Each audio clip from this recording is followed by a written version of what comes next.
Yes, Bwana Yesu atukuzwe. Wenu Evangelist Patrick nimerudi tena.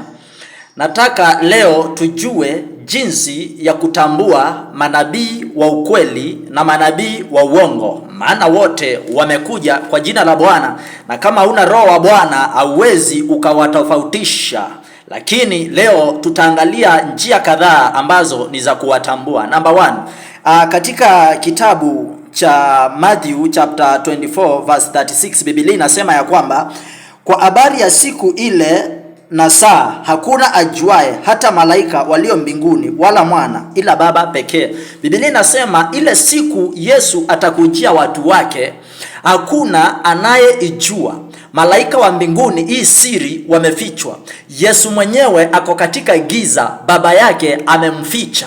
Itakuwaje Baba afunulie nabii kitu kabla hajafunulia mwana ambaye ni Yesu, wanaishi naye mbinguni?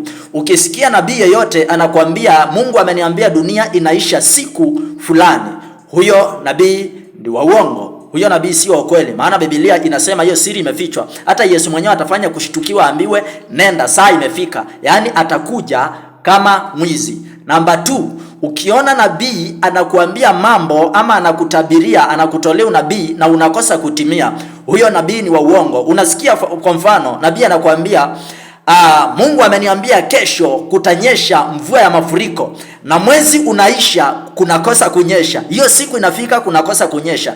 Huyo nabii sio wa Mungu. Unabii wake unabii wake amefanya kuutunga, sio ukweli. Ni kitu tu ametengeneza akitafuta sifa. Nabii wa ukweli akitabiri mambo lazima itimie. Kumbuka Elisha aliposema ya kwamba kesho saa kama hii chakula itauzwa kwa bei rahisi. Kwa kweli hiyo siku ilipofika, masaa kama yale, chakula iliuzwa kwa bei rahisi, maana kulikuwa na ukame na njaa kali. Haleluya, Bwana Yesu apewe sifa. Kwa hivyo huyo ni nabii wa uongo asiyekuambia mambo yanatimia. Number 3, nabii anayekugonganisha, huyo nabii sio wa Mungu. Kwa mfano unasikia nabii anakuambia Mungu ameniambia mama yako ndio anayekukula.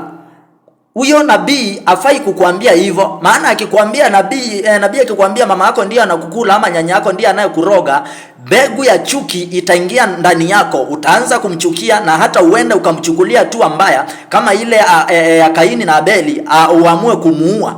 Kwa hivyo nabii wa ukweli afai kukuambia anayekukula ni nani, anafaa kukuombea tu shida zako ziishe na basi. Na kama huyo nabii ni wa ukweli na ameonyeshwa na Mungu anayekukula, amekosa kutumia maarifa. Akionyeshwa na Mungu anafaa kujua tu na kuombea, afai kukuambia. Kwa hivyo aidha amekosa maarifa au ni nabii wa uongo. Number 3, watu wengi wako makanisani na wamedanganywa na miujiza sana. Maana neno la Mungu linasema ya kwamba katika kitabu kile cha Exodus chapter 7 verse 10, Moses, Biblia inasema ya kwamba alipofika kule aliachilia fimbo chini ikageuka kuwa nyoka, na Farao akaita watenda miujiza na waganga na watu wenye maarifa, wakaachilia fimbo zao na fimbo zao pia zikageuka kuwa nyoka. So they performed the same miracle. Ukiona mtu anatenda miujiza, sio kila miujiza inatoka kwa Mungu. Hata shetani anajua kutenda miujiza, waganga wanajua kutenda miujiza, na siku hizi shetani amejua kwamba watu wa Mungu wanapenda miujiza sana. Kwa hivyo ameleta watu wake kanisani, ameleta waganga na watu wenye njia za kiganga na uchawi, wanatenda miujiza, wanafanya vitu visarakasi tu, mnaviamini, mnasema huyo nabii ni wa Mungu. Hapana.